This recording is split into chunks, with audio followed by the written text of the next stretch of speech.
Good evening friends. இந்த வீடியோவில் நம்ம நாளைக்கு நிஃப்டி 50 அண்ட் சென்செக்ஸ் அதுக்கான ப்ரீ மார்க்கெட் ரிப்போர்ட் பார்க்கலாம். அதுக்கு முன்னாடி இன்றைக்கி போஸ்ட் மார்க்கெட் ரிப்போர்ட் எப்படி முடிஞ்சுது அப்படின்றத ஒரு கிளான்ஸ் செக் பண்ணிடலாம். இன்றைக்கி சென்செக்ஸில் நம்ம ஆல்ரெடி டிஸ்கஸ் பண்ண மாதிரி தான் ஒரு கேப் அப் கண்டிப்பாக கிடைக்கும் தான் நான் சொல்லியிருந்தேன். ஏன்னா மார்க்கெட்டோட டைமென்ஷன் அப்படி தான் இருந்தது. வேர்ல்டு மார்க்கெட் நேற்று யூஎஸ் மார்க்கெட்டெல்லாம் நல்லா பாசிட்டிவில் முடிஞ்சுது. காலையில் ஓப்பன் ஆகும்போது ஃபியூச்சர்ஸ் மார்க்கெட்டும் ஏஷியன் மார்க்கெட்டும் ப்ளஸில் தான் இருந்தது. அதனால் கேப் அப் ஒரு 70க்கு மேலே கிடைச்சிது. நல்லாவே போச்சுங்க. நான் இந்த ரெசிஸ்டன்ஸ் சொல்லியிருந்தேன் நேற்று வீடியோவில் 82,946 36 சொல்லியிருந்தேன். அவன் அதை டச் பண்ணிட்டு கீழே இறங்கிட்டான். நான் இந்த இடம் தான் என் குரூப்பில் ஒரு கால் கொடுத்தேன் சென்செக்ஸில். அது நல்ல ப்ராஃபிட் தான். இன்றைக்கி ஒரு கால் தான் கொடுத்தது. ஒரு 3,000 ரூபா ப்ராஃபிட் வந்தோடனே க்ளோஸ் பண்ணிட்டாங்க. ஏன்னா நான் ஸ்டாப் லாஸ் வந்து இந்த டாப்பை கொடுத்துருந்தேன். இந்த டாப்புக்கு ஸ்டாப் லாஸ் கொடுத்துருந்தேன் 83,082 4,000 ரூபாய்க்கிட்ட ஸ்டாப் லாஸ் கொடுத்துருந்தேன். ஆனால் அது போகவே இல்லை, அங்கேருந்து இறங்கிடுச்சு. ஸோ இன்றைக்கி ப்ராஃபிட்டில் சென்செக்ஸில் முடிஞ்சுது. வேறு எங்கேயுமே கொடுக்கல. இன்றைக்கி ஏன் நல்ல ஒரு கேப் அப் கிடச்சிது. கேப் அப் கிடச்சி அது சஸ்டைனும் ஆச்சு. ஆனால் அந்த 11 மணிக்கு மேலே 10:30க்கு மேலே 10:15 ஹெவியான ப்ராஃபிட் புக்கிங் நடந்தது. ரீசன் என்னென்னா ரிலையன்ஸு இன்றைக்கி கவுத்துட்டான். இன்றைக்கி ஐடி ஃபீல்டெல்லாம் ஓரளவுக்கு நல்லா பர்ஃபார்மன்ஸ் பண்ணிச்சு. பட் ரிலையன்ஸு கவுத்துடுச்சு. பேங்க் நிஃப்டி பெரிய லெவலில் இன்றைக்கி பர்ஃபார்மன்ஸே பண்ணலை. அது டவுன்லேயே இருந்தது. கடைசியிலேயே அது ஒரு 4 பாயிண்ட் டவுனில் தான் முடிஞ்சுது.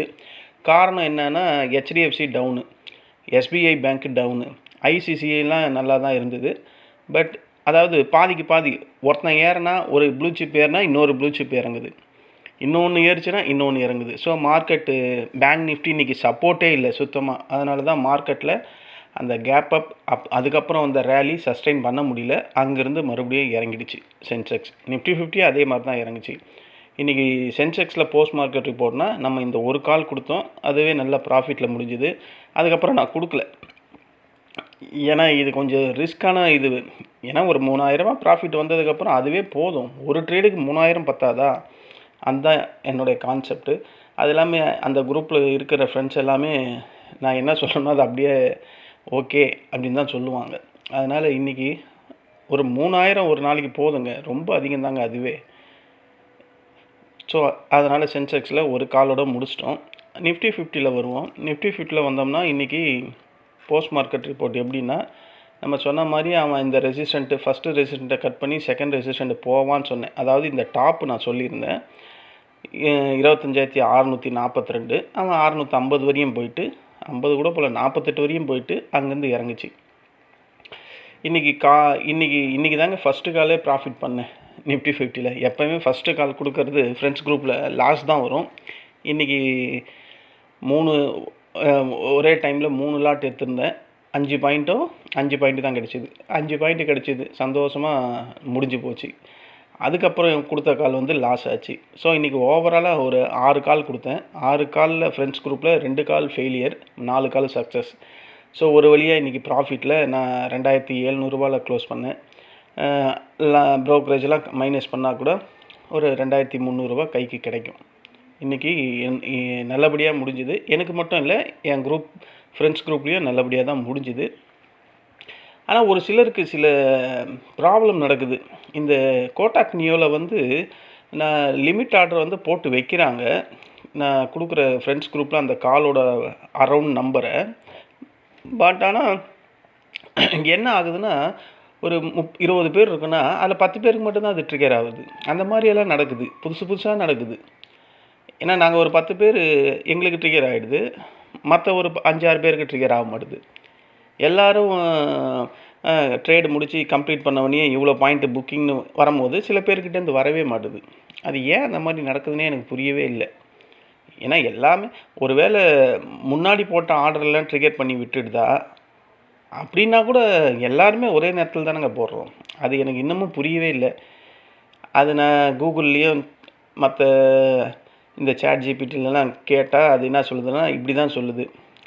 அட்வான்ஸாக எது முன்னாடியே இருக்கோ அதை மட்டும் அதை ட்ரிகர் பண்ணிட்டு போயிடும், மற்றதெல்லாம் ஹோல்டில் தான் வைக்கும் அப்படின்ற மாதிரி.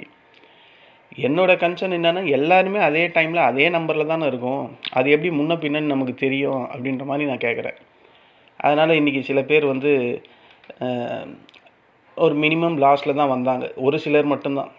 ஒரு 40 பேர் இருக்கோன்னா அதில் ஒரு 5-6 பேர் மட்டும் இன்றைக்கி லாஸு. மற்றவங்க எல்லாருமே ப்ராஃபிட்டில் தான் முடித்தோம். ஃப்ரெண்ட் சர்க்கிளையும் சரி, யூடியூப் சர்க்கிளையும் சரி. இதுதான் இன்றைக்கி நிஃப்டி 50ல் போஸ்ட் மார்க்கெட் ரிப்போர்ட்டு. 6 காலில் 2 ஃபெயிலியர் 4 சக்ஸஸ். ஏன் சக்ஸஸ் ஆகுதுன்னா அதை தான் நான் சொல்கிறேன். எங்களோட டைம் டியூரேஷன் வந்து ரொம்ப கம்மி. இந்த கேண்டிலில் கால் சைடில் தான் இருந்தோம். இந்த கேண்டிலில் 15 மினிட்ஸில் என்ன பண்ண முடியும் நம்மளால்? 2 லாட்டு 3 லாட் எடுக்கிறோம். அட்லீஸ்ட் ஒரு 3 லாட்டுனாவே கணக்கு போட்டுங்களேன். ஒரு 3 லாட்டுன்னா என்ன வரும்?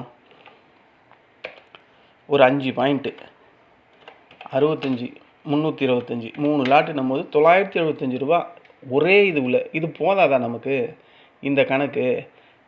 இது மாதிரி ஒரு ட்ரேட் பண்ணால் பரவாயில்ல. அடுத்ததும் ஒரு 3-4 ட்ரேட் பண்ண போகிறோம். அப்போ இது எப்படியோ ஒரு 4000 ரூபாய்க்கு வந்துடும். அதில் லாஸஸும் மைனஸ் ஆகிட்டு தான் வருது கைக்கு. இன்றைக்கி 2 கால் லாஸு, நேற்றும் 3 கால் லாஸு.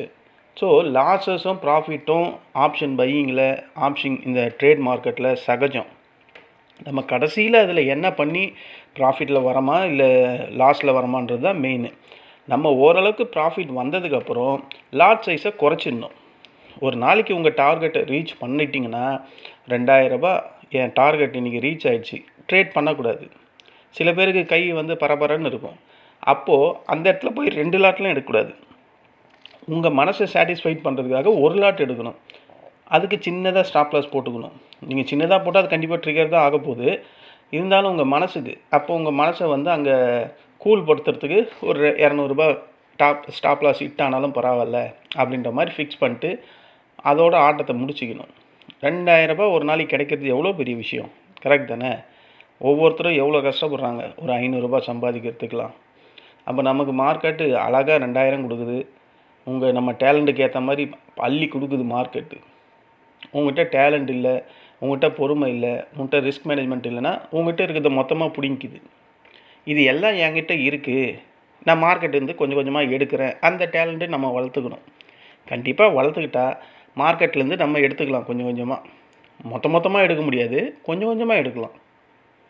கொஞ்சம் கொஞ்சமாக 1000 ஒவ்வொருத்தருக்கு கேப்பபிளுக்கு ஏற்ற மாதிரி 500 ரூபாய் கொஞ்சம் கொஞ்சமாக எடுப்பாங்க. சில பேர் 1000 ரூபாய் எடுப்பாங்க. சில பேர் 1500 ரூபாய் டார்கெட் வச்சுருப்பாங்க. சில பேர் 2000 ரூபாய் வச்சுருப்பாங்க. நான் 2000 ரூபாய் வச்சுருக்கேன். எனக்கு அது வந்தவொடனே ஓகே, இன்றைக்கான கோல் வந்து ஓவர். அது இந்த 25 கேண்டில் 15 மினிட்ஸ் கேண்டில் வந்து 6 மணி நேரம் ட்ரேட் ஆகுதுன்னா அதில் 25 கேண்டில் வரும். 25 கேண்டில் நான் ட்ரேட் பண்ணணுன்னா இது வேலைக்கு ஆகுமா? ஒன்றும் இல்லை. இந்த 10:15 11:30 வரையும் மார்க்கெட் ஒரு சைட்வேலையே தான் இருந்தது. இந்த கால் வரும்போது எனக்கு கிளியராக தெரிஞ்சது மார்க்கெட் இறங்க போகுதுன்றது. ஆனால் இந்த கால் சடார்லாம் இறங்கலை. அந்த கடைசி நிமிஷத்தில் மார்க்கெட் அந்த 15 மினிட்ஸ் க்ளோஸ் ஆகிற நேரத்தில் மடமடன்னு விழுந்தது. இந்த இடத்துல மார்க்கெட் இப்படியே சைட்வேலையே போகுது. இந்த இடத்துல காலை வாங்கிட்டு ஹோல்ட் பண்ணியிருந்தா என்ன ஆயிருக்கும்? இந்த 15 மினிட்ஸ்க்கே சொல்கிறேன், நீங்கள் அரை ஹவர்லாம் வேணாம், ஜஸ்ட் இந்த 15 மினிட்ஸே ஃபுல்லாக ஹோல்ட் பண்ணியிருந்தா கால் சைடில் இருந்தால் எப்படியும் ஒரு 3000 ரூபாய் லாஸ் ஆகிருக்குமா? கண்டிப்பாக ஆகிருக்கும் நிஃப்டி 50ல். ஸோ அதெல்லாம் அவாய்ட் பண்ணணும். நம்ம 6-7 பாயிண்ட் போயிடுச்சா க்ளோஸ் பண்ணிடணும். அது எவ்வளவாவது போய்கிட்டோம், நமக்கு என்ன அதை பற்றி அப்படின்ற மாதிரி மைண்ட் செட்டுக்கு வந்துட்டா பெரிய லெவல் லாஸஸ்லேருந்து நம்ம வெளியே வரலாம். ஆப்பர்ச்சுனிட்டி கண்டிப்பாக மார்க்கெட்டில் இருக்குது. ஆப்ஷன் பை இருக்குது. நான் ஒவ்வொரு வாட்டியும் அதை தான் அழுத்தம் திருத்தமாக சொல்கிறேன், இருக்குது. அதுக்காக நம்ம வெயிட் பண்ணணும். கண்ட இடத்துல போய் ட்ரேட் பண்ணக்கூடாது. இது இறங்குது, நான் வந்து இன்றைக்கி கேப்பை ஃபில் பண்ணணுன்னு சொல்லியிருந்தேன். நான் என்ன சொன்னேன்னா, மேலே இருக்க கேப்பை ஃபில் பண்ணுவான், இது வரையும் வந்துட்டானா இதை போய் ஃபில் பண்ணிட்டு தான் இறங்குன்னேன். ஆனால் அவன் போகலை. இந்த கேப்பை ஃபில் பண்ணிட்டான். இன்றைக்கி வந்த கேப்பப்போ இன்றைக்கி ஃபில் பண்ணிட்டான். நான் இங்கே வந்து ஃபில் ஆகும் போதே என் குரூப்பில் ஒரு கால் கொடுத்துருந்தேன். கால் சைடில் தான் கொடுத்துருந்தேன். இந்த கால் தான் நினைக்கிறேன். அப்படியே போச்சு மேலே. மார்க்கெட்டில் இந்த 1.25லேருந்து அதுக்கப்புறம் இந்த 3.25 வரையும் மார்க்கெட் பாருங்கள் ஒரே சைட்வே தான். இதில் என்ன ட்ரேட் பண்ணி நம்ம என்ன ஹோல்ட் பண்ணியிருக்க முடியும்? அப்போது ஸ்ட்ராடலோ பண்ணியிருந்தாலும் 2 பக்கமும் லாஸ் தான் வந்திருக்கும். இன்றைக்கி வந்து மந்த்லி எக்ஸ்பைரி முடிஞ்சு ஃபஸ்ட்டு நாள்ன்றதுனால ப்ரீமியம் அந்தளவுக்கு டிகே இருக்கிறதுக்கு கம்மியாக தான் வாய்ப்புகள் இருந்திருக்கும். ஆனால் நாளைக்கெல்லாம் அந்த டைம் டிகேல பெரிய லெவலில் ப்ரீமியம் மெல்ட் ஆகும். ஸோ இந்த பாருங்கள், இந்த 1 மணிலேருந்து பாருங்களேன், இந்த ப்ளூ லைன்லேருந்து இந்த சப்போர்ட் லைன் இதுக்குள்ளே எவ்வளோ பாயிண்ட் இருக்குது? மிஞ்சி போனால் 50 பாயிண்ட்டு தான் இருக்குது. இந்த 50 பாயிண்ட்டுக்குள்ளேயே ஆடிக்கிட்டு இருந்தான். அப்போது ஆப்ஷன் பையரோட லைஃபு இந்த மாதிரி இடத்துல மாட்டிக்கிச்சுன்னா நீங்கள் என்ன தான் முட்டி மோதினாலும் ப்ராஃபிட் பண்ண முடியாது. இந்த மாதிரி ஒரு மொமெண்டம் வரணும். இந்த மாதிரி ஒரு புல் சைட்லேயோ இல்லை பியர் சைட்லேயோ இந்த மாதிரி ஒரு மொமெண்டம் ஸ்பீடாக வந்தால் மட்டும்தான் பிடிக்க முடியும். அப்போது அந்த மாதிரி மொமெண்டம் இந்த இடத்துல இல்லாத போது நீங்கள் இங்கே ஹோல்ட் பண்ணால் அதில் என்ன யூசஸ் இருக்குது, எப்படி உங்களுக்கு ப்ராஃபிட் வரும், அந்த லாஜிக்கை நீங்கள் அண்டர்ஸ்டாண்ட் பண்ணிக்கணும். நான் இதே தான் சொல்லிக்கிட்டு இருக்கேன். நீங்கள் பர்சனலாக இதை அண்டர்ஸ்டாண்ட் பண்ணிக்கிட்டிங்கன்னா இந்த இடத்துல இந்த ஹோல்ட் பண்ணுற அந்த மென்டாலிட்டியை கண்டிப்பாக விட்டுருவீங்க. ஸோ விட்டு தான் ஆகணும்.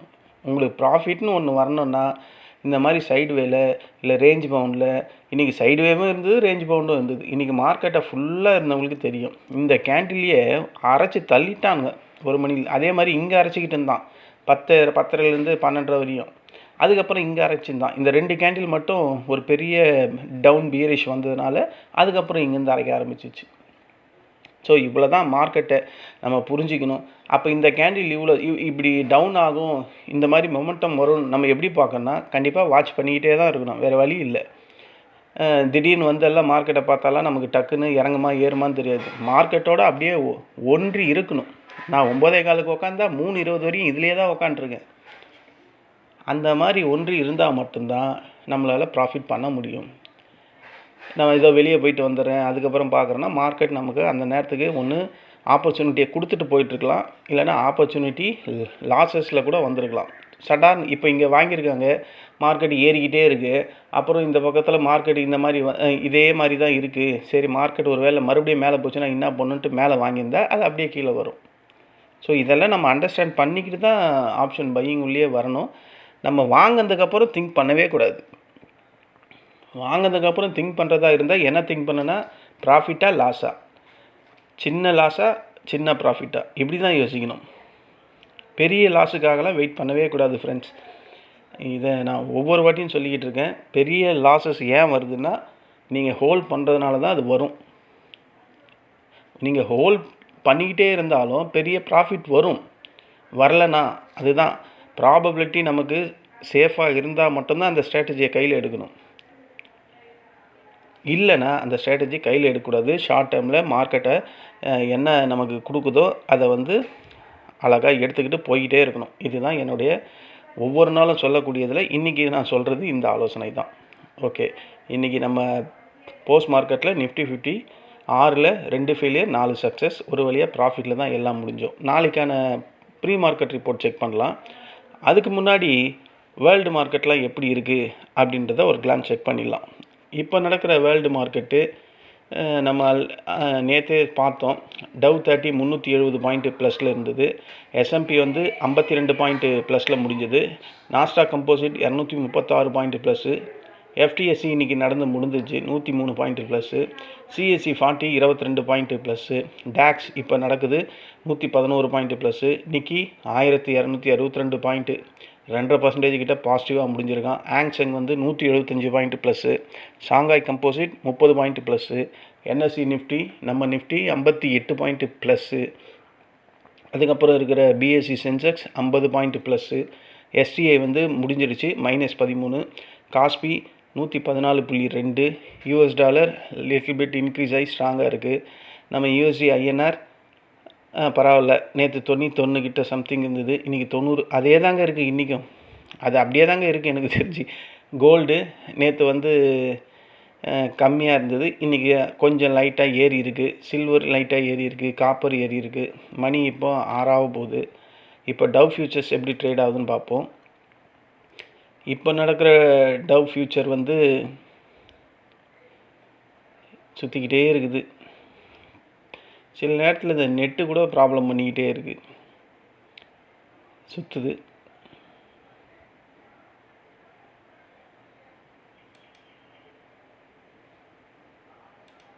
சரி, அது சுற்றிக்கிட்டே இருக்குது, சுற்றட்டும்.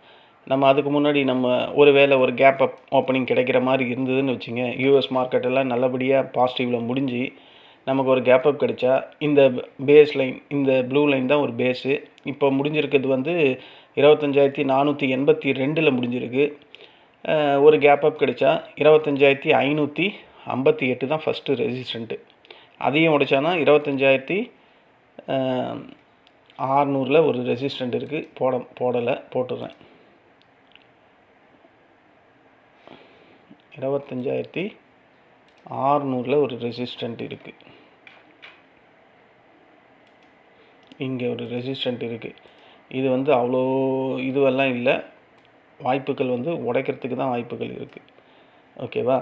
First resistant 25,558, second resistant 25,615, third 25,615, fourth வந்து அந்த கேப்பு 25,702. ஒரு கேப் அப் ஓப்பனிங் இருந்தால், இல்லை ஒரு கேப் டவுன் ஓப்பனிங்காக இருந்தால் ஃபஸ்ட்டு சப்போர்ட்டு 25,421, அதை உடைச்சதுன்னா 25,361 தான்.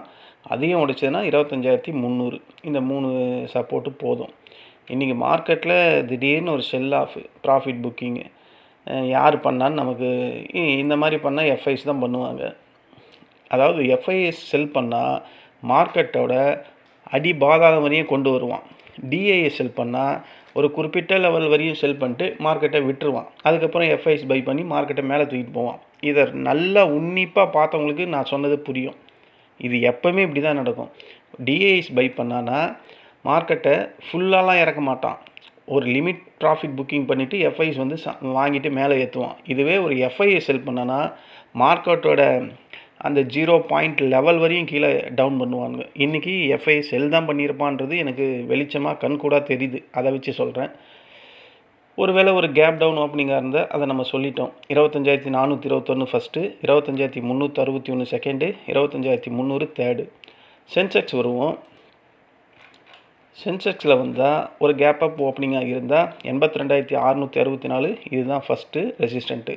இந்த ஃபஸ்ட்டு ரெசிஸ்டண்ட்டை உடைச்சானா அதுக்கப்புறம் 82,960, அதுக்கு மேலே இருக்கிறது 83,291, அது வரையும் போதும். இல்லை ஒரு கேப் டவுன் ஓப்பனிங் இருக்குது சென்செக்ஸில் அப்படின்னா 81,937 ஃபஸ்ட்டு சப்போர்ட்டு, அதுக்கப்புறம் இருக்கிற சப்போர்ட்டு 81,666, அதுக்கப்புறம் இருக்கிறது 81,382, அதுக்கும் கீழே இருக்குது 80,949. இங்கே இந்த 80,949 வராது. வந்தால் இந்த 3 சப்போர்ட்டு, இந்த 3 ரெசிஸ்டண்ட்குள்ளே நாளைக்கு சென்செக்ஸ் வந்து இன்ட்ராடே லெவல்ஸ் ட்ரேட் ஆகிறதுக்கு வாய்ப்பு. நாளைக்கு சென்செக்ஸில் வீக்லி எக்ஸ்பைரி, அதனால் சென்செக்ஸில் ட்ரேட் பண்ணுறவங்க ரொம்ப கேர்ஃபுல்லாக ட்ரேட் பண்ணுங்கள். ஏன்னா நிஃப்டி 50க்கும் இவனுக்கும் கண்டிப்பாக உங்களுக்கு வித்தியாசம் தெரிஞ்சிருக்கும். இவன் அனாவசியமாக 2-3 செகண்ட்லேயே 2,000 லாஸ் பண்ணுறான். அதே 2-3 செகண்டில் 2,000 ப்ராஃபிட்டும் கொடுத்துருவான். ஸோ ரொம்ப இவனை நீங்கள் என்ன தான் ஸ்டாப் லாஸ் போட்டாலும் ட்ரிகர் பண்ணிவிடுவான். இவனை ஸ்டாப் லாஸ் இல்லாமல் தான் இவங்ககிட்ட ட்ரேட் பண்ணணும். அந்த 2,000 ரூபாய் வந்து கண்ணில் பார்த்துட்டா டக்குன்னு க்ளோஸ் பண்ணுற அந்த மென்டாலிட்டி இருக்கிறவங்க மட்டும்தான் இதில் ட்ரேட் பண்ண முடியும். இல்லை 2,000 வந்ததுக்கப்புறம் இல்லை கொஞ்சம் பார்க்கலாம் வெயிட் பண்ணலான்னா கண்டிப்பாக அது 6,000 போயிடும், 8,000 போயிடும். அவ்வளோ ஸ்பீடாக இருக்கும். ஏன்னா இவன் ஜம்ப் ஆவான். நிஃப்டி 50 வந்து 2, 3 அந்த மாதிரி பாயிண்டில் வந்து இன்க்ரீஸ் ஆகும். இவன் வந்து 7, 8, 10 ஜம்ப் ஆகிட்டே இருக்கும் பாயிண்ட்டு. இதில் தான் நான் பல வாட்டி அடி வாங்கியிருக்கேன். அதனால் எனக்கு இதில் எக்ஸ்பீரியன்ஸ் ரொம்ப ரொம்ப அதிகம். இதுதான் ஃப்ரெண்ட்ஸ் சென்செக்ஸில் நாளைக்கான இன்ட்ராடே லெவல்ஸு. இந்த லெவல்ஸ்லாம் வரும்போது கண்டிப்பாக ஒரு இந்த மணியை எடுங்க. இந்த மணி தான் ப்ராஃபிட் தருது. அதுக்கு உதாரணம் நாங்களே இருக்கிறோம், பிரேவ் ட்ரேடர்ஸே இருக்குது. நாங்கள் இந்த மணி தான் காலங்காலமாக எடுத்துக்கிட்டு இருக்கோம். அது ஒரு 5-6 ட்ரேட் எடுத்தால் 2 ட்ரேட் ஃபெயிலியர். ட்ரேடில் அதாவது ஆப்ஷன் மார்க்கெட்டில் வந்து லாஸ் அந்த ப்ராஃபிட் இது ஒரு மேட்ரு கிடையாது. ஃபைனலாக என்ன பண்ணுறோம் அதுதான் மேட்ரு. ஏன்னா மார்க்கெட் டைமென்ஷன் நமக்கு இப்போ இவன் திடீர்னு இங்கே இறங்கினா நமக்கு தெரியுமா இவன் சடார்னு இறங்கிடுவான்னு தெரியாது. ஸோ அப்போ அந்த இடத்துல கால் சைடில் இருந்தால் லாஸஸ் வரதான் செய்யும். ஸோ அதுக்கெல்லாம் நம்ம சோர்ந்துடக்கூடாது. வெற்றியும் தோல்வியும் சகஜம் மார்க்கெட்டில்.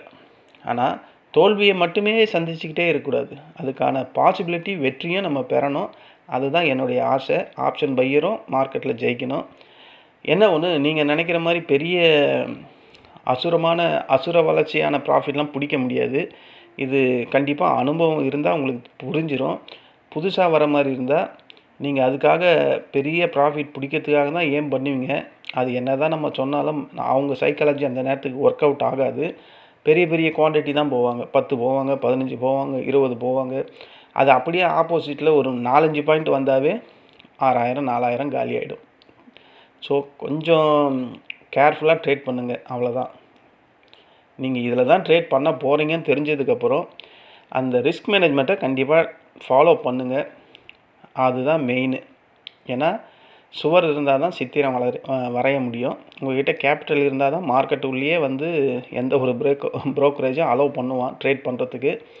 ஸோ இருக்கிறதெல்லாம் ஒரே நாளில் லாஸ் பண்ணிவிட்டு அதுக்கப்புறம் முடங்கி இருக்கிறது வேஸ்ட்டு. அதனால் இருக்கும் போதே காற்றுள்ள போதே தூற்றிக்கொள் அப்படின்ற பழமொழிக்கு ஏற்ற மாதிரி உங்கள்கிட்ட கேபிட்டல் இருக்கும் போதே ரிஸ்க் மேனேஜ்மெண்ட்டு, ஸ்ட்ராட்டஜி இது எல்லாமே ஒருங்கிணைந்து செயல்படுங்க. கண்டிப்பாக வெற்றி வாய்ப்பு கிடைக்க வாய்ப்புகள் அதிகம். இந்த யூஎஸ் மார்க்கெட் ஓப்பன் ஆச்சுன்னா டவ் ஃபியூச்சர் 168 இப்போது ட்ரேட் நடக்குது. நாஸ்டாக் ஃபியூச்சர் எவ்வளோல ட்ரேட் ஆகுது? அவன் 118 இருக்கான். அவங்க மார்க்கெட் எப்படி இருக்குது அதையும் ஒரு வாட்டி செக் பண்ணிக்கலாம். அவங்க மார்க்கெட் ஒரு புல்லிஷில் இருக்குது. அதாவது புல்லிஷில் இருந்தாலும் அந்த ரெசிஸ்டண்ட்டை கட் பண்ணாத வரையும் நாஸ்டாக் கம்போசிட் மேலே போகிறதுக்கு வாய்ப்பே இல்லை. ஏன்னா ரெசிஸ்டண்ட்டு ரொம்ப க்ளோஸாக இருக்குது. 22,964 இருக்குது. அது பக்கத்தில் போனோடனே 23,174 இருக்குது. ஸோ அதை தொட்டானா அது இறங்க தான் செய்யும். இவன் எப்படி இருக்கான்னா இவன் ரெசிஸ்டண்ட்டில் தான் இருக்கான். இவன் அதுக்கு மேலே க்ளோஸ் ஆகணும். அவனுக்கு 49,625 தான் ரெசிஸ்டண்ட்டு டவ் ஜோன்ஸுக்கு. ஸோ இன்றைக்கும் ஒரு பாசிட்டிவில் யூஎஸ் மார்க்கெட்லாம் முடியும் அப்படின்ற மாதிரி தோணுது. இவங்க பாசிட்டிவில் முடிஞ்சால் நமக்கு அகைன் ஒரு கேப் அப் ஓப்பனிங் கிடைக்க வாய்ப்பு இருக்குது.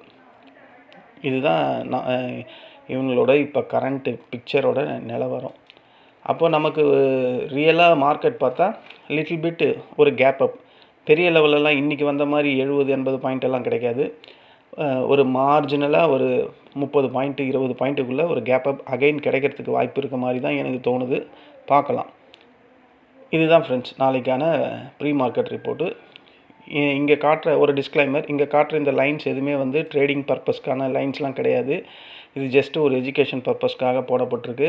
இதை நம்பி எந்த ட்ரேடும் எடுக்காதீங்க. எடுத்திங்கன்னா கண்டிப்பாக உங்கள் பணம் முழுவதும் லாஸஸ் ஆகிறதுக்கான வாய்ப்புகள் அதிகம்.